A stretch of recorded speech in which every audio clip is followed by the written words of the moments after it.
Gençliğimiz heva oldu, hep geçti boşa. Ömrümüz geçiyor, hep kara kışta. Hayat denen acımasız zalim savaşta.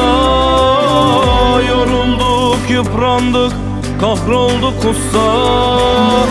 Sürgünlerde kaldık, adresimiz yok. Kalmışız dertlerle, dermanımız yok.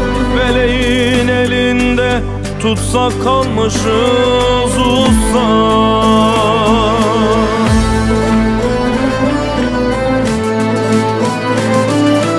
Yokluk çile kaderimiz, bu yükü hep çekeriz.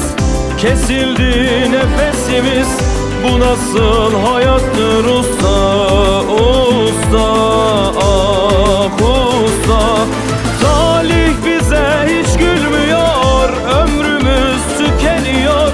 Cezamız hiç bitmiyor, bu nasıl yaşamak usta, usta, ah usta. Yokluk çile kaderimiz, bu yükü hep biz çekeriz. Kesildi nefesimiz, bu nasıl hayattır be usta, bu nasıl hayattır be usta, ah usta.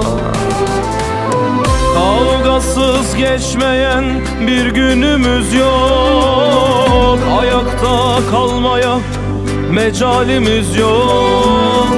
Örünmüş etrafımız bin bir çileyle. Bu nasıl çiledir, yorulduk usta. Sürgünlerde kaldık, adresimiz yok. Kalmışız dertlerle, dermanımız yok.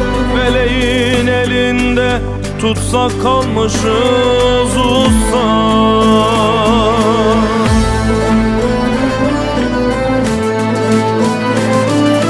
Yokluk çile kaderimiz, bu yükü hep çekeriz.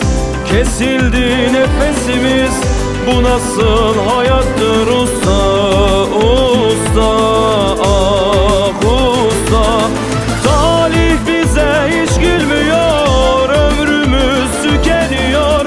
Cezamız hiç bitmiyor, bu nasıl yaşamak usta, usta, ah usta. Talih bize hiç gülmüyor, ömrümüz tükeniyor.